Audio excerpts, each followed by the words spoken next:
You know, in the NFL, it just takes one massive trade to create these ripple effects that last for years. And today here on NFL Nexus, we're going to break down exactly how a single blockbuster deal has shoved the Indianapolis Colts right up to a critical crossroads for the 2026 draft. I mean, their front office is basically backed into a corner. They've got limited options, a pretty wild trade rumor swirling around, and some incredibly tough choices to make about the very future of their franchise. It is a fascinating strategic puzzle, so if you love this kind of deep dive analysis, do me a favor, hit that subscribe button, give this video a like, and get ready to tell us what you would do down in the comments. Let's get into it.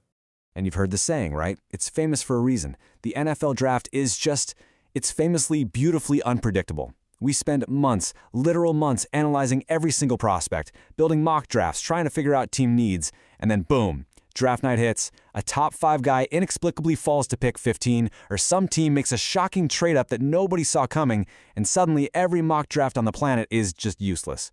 But that chaos? That's exactly where a team like the Colts, who are in a really unique and tough spot, can find a game-changing opportunity, but only if they're smart enough and maybe bold enough to play their cards just right.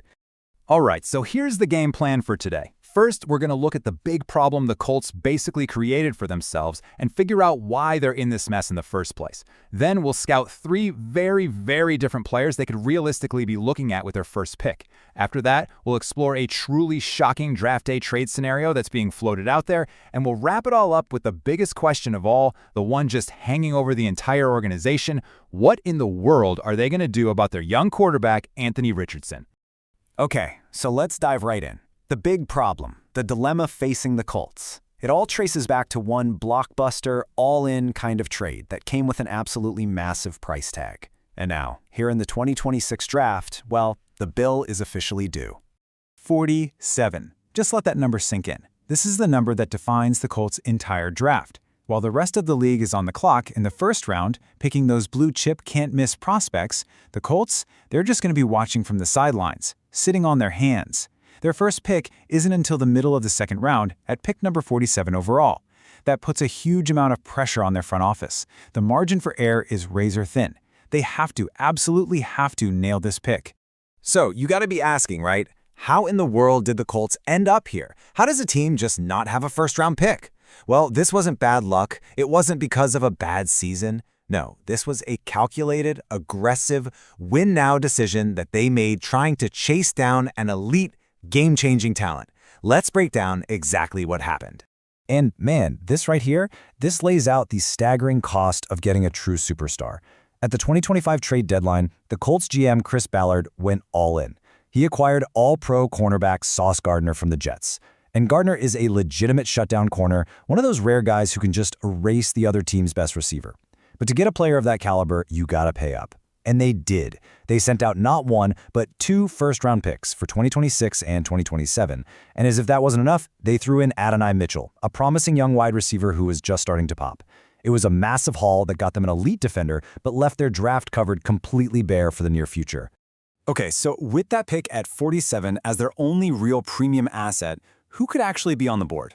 Let's look at our first prospect, Malachi Lawrence, a defensive end from UCF.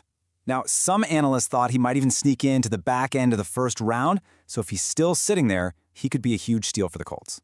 And hey, as we really start digging into these guys, just a quick heads up. If you're looking for a way to support the channel and get something fun for it, check out our NFL-themed coloring books. They're seriously perfect for kids, grandkids, hey, even for adults. You can find them using the link in the description or by scanning the QR code you see on your screen right now.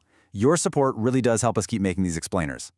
And look, when you check out Lawrence's stats, you see he's not just some workout warrior. The guy's a flat-out producer. With 11 tackles for loss and 7 sacks for UCF, he was a constant problem for other teams. He was basically living in their backfield.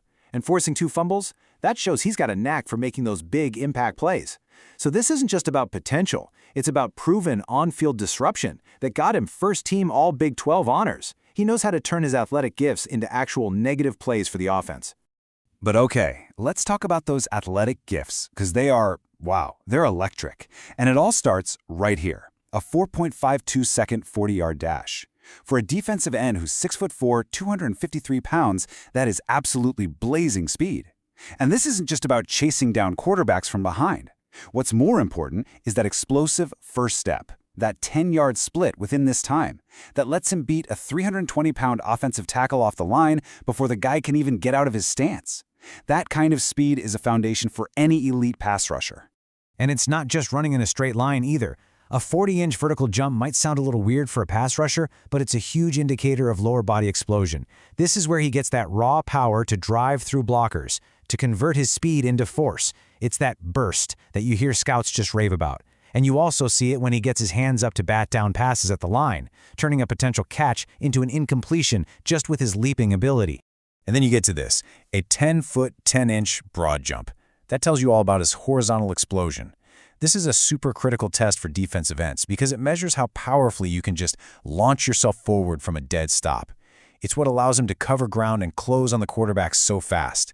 It also points to his hip flexibility, which is crucial for bending around the edge of the offensive line without losing speed. You put all these numbers together, and you're looking at a rare, explosive athletic talent. So what's the bottom line here? Malachi Lawrence is your classic high-risk, high-reward guy. The pros are obvious. He's a massive riser with verified elite athletic traits you just can't teach. The downside, though, is a really interesting story that's specific to the Colts. Their GM, Chris Ballard, has a history of swinging and missing on second-round defensive ends. Guys like Ben Bonagou and Kamoko Toure come to mind. So the question for the Colts becomes, is Lawrence so talented that he can finally be the one to break that trend? It's a huge bet on talent over their own past precedent. All right, let's switch gears to our next guy. And wow, this is a fascinating one. Hakee Mesidor, a defensive end from Miami, might be the single most debated and polarizing player in this entire draft class. And in NFL front offices, polarizing means some teams might have him completely off their board, while others might see him as a great second-round value. Teams are totally split on him, and we're about to see why. I mean, seriously, if you only looked at his production on the field, you'd think this guy was a surefire top 15 pick, no question. Look at these insane numbers from his 2025 season at Miami. 17.5 tackles for loss, 12.5 sacks. He led the Hurricanes in both categories. And what makes that even crazier is that he did it while playing alongside Reuben Bain Jr., who is considered a potential top 5 pick himself. So this isn't some guy who just feasted because he was the only threat. He produced at an elite level even when offenses were keying on another star on the exact same defensive line. So, with numbers like that, why is he even a debate? Well, it all comes down to one single massive red flag: his age. Hakee Mesidor is going to be a 25-year-old rookie. That is a huge gap compared to the typical 21 or 22-year-old kid coming out. Front offices look at that and they see a player with less room to grow, less upside, and a shorter career window. It means he'll be almost 30 years old when his 4-year rookie contract is up, and that makes teams seriously worry about his long-term value. So, here's the full breakdown on Mesidor, right? The pros? They're undeniable. He has that elite production and a really polished bag of pass rush tricks. That means he already knows how to use swim moves, rip moves, all the counter moves to beat linemen. He's ready to contribute from day one. But the cons? There's significant red flags. The age is a major concern. And on top of that, his 32-inch arm length is considered really short for an edge rusher. That allows those longer-armed offensive tackles to get their hands on his chest first, control him, and just neutralize his rush. He is a true puzzle. Okay, so we've looked at two guys who are kind of gambles, right? Now let's talk about the player who feels like he was literally built in a lab to be an Indianapolis Colts. That's C.J. Allen, a linebacker from Georgia. When you look at what the Colts need, their defensive scheme, and their whole organizational culture, which is all about high character, tough, team-first guys, Allen just seems to check every single box. He is what you'd call a Colts-coded prospect. And his resume? I mean, it is just rock solid. Playing as a key piece on that dominant Georgia defense, he was a tackling machine. In 2025, he racked up 88 total tackles, 8 tackles for loss, and even chipped in with 3.5 sacks and 2 forced fumbles. He's an All-American who does a little bit of everything, and that production just shows you a well-rounded player who can impact the game in a bunch of different ways, whether he's stuffing the run or blitzing the quarterback. Okay, and this slide right here, this is where it gets really interesting. The Colts traded away their defensive leader and their green dot play caller, Zaire Franklin, in the offseason. And that green dot means he was the guy with the headset in his helmet, getting the defensive plays and relaying them to everybody else. It was a huge loss. Now look at these measurables. Allen is 6'1", 235 pounds. Franklin was 6 foot, 230. Their size is nearly identical, and their physical downhill play styles are remarkably similar. Allen just projects as a plug-and-play replacement for exactly what the Colts lost in the heart of their defense. So the bottom line is, Allen is the safe pick. He's the high-floor guy. His strengths are exactly what Indianapolis is looking for. He was a team captain, so he brings leadership. He's a fantastic, physical run stopper and a really reliable tackler, all things the Colts desperately need. The one big glaring question mark? It's his pass coverage. He can look a little stiff out in space and sometimes struggles to keep up with faster running backs and tight ends, which is a real concern in today's NFL. All right, so we've broken down 3 really different guys they could grab at 47. Seems pretty straightforward, right? You've got the high upside athlete, the productive but flawed veteran, or the safe, scheme-perfect linebacker. But what if the Colts' draft weekend could be about more than just that one pick? What if there's a scenario out there that could completely shake up their entire roster and change the whole course of their franchise? And this is where things just get absolutely wild. This quote comes from a Dream Draft article by Sports Illustrated, and it is a total stunner. The proposed ideal scenario for the Colts isn't just about drafting C.J. Allen. No, it also involves trading away their former number 4 overall pick, quarterback Anthony Richardson, in exchange for another valuable pick on day 2 of the draft. This would be a blockbuster move, a complete admission of a mistake, and it would totally reset the entire direction of the franchise. And that just brings us to the final and maybe the most important part of this whole breakdown, the Anthony Richardson question. We have to separate this wild dream scenario from the cold, hard reality of the situation. Is moving on from a quarterback you took in the top 5 just a few years ago, is that even a real option for Indianapolis? I mean, that's the multi-million-dollar question, isn't it? This whole dream scenario hinges entirely on another team being willing to give up a premium day 2 pick, a second or a third rounder to take a chance on Richardson's upside. But what is his trade value really? Let's look at what the league insiders are actually saying. And folks, this is the reality check, coming straight from one of the most plugged-in guys in the entire league. ESPN's Adam Schefter has said that there is little to no market for Anthony Richardson. And this isn't just speculation. This is what he's hearing directly from front offices around the NFL. Teams just aren't lining up to trade for him, and that drastically changes the whole equation.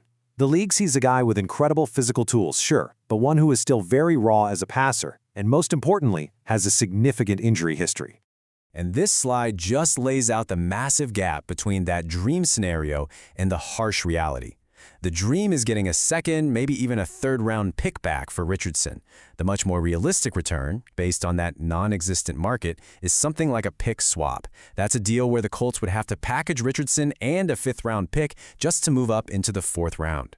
The value is just so low because of the combination of his injury history, including that orbital fracture that cost him most of last season, and the simple fact that he's still really inexperienced and has proven very little at the pro level. So, at the end of the day, it all comes down to this. The Colts are standing at a huge fork in the road. Do they take path A, play it safe, stay at pick 47, and draft a solid, reliable player like C.J. Allen to fill an immediate need? Or do they try path B, a huge risk, high-reward roster shakeup, trading Anthony Richardson for whatever they can get and completely reshuffling their future? It's a massive, franchise-defining decision. So I want to know what you would do. Head down to the comments right now and tell me which path you think the Colts should take. And one last time, a big thank you for your support. Don't forget to check out our coloring books using the link in the description. If you enjoyed this breakdown, please hit like and subscribe for more explainers just like this one. Thanks for watching NFL Nexus.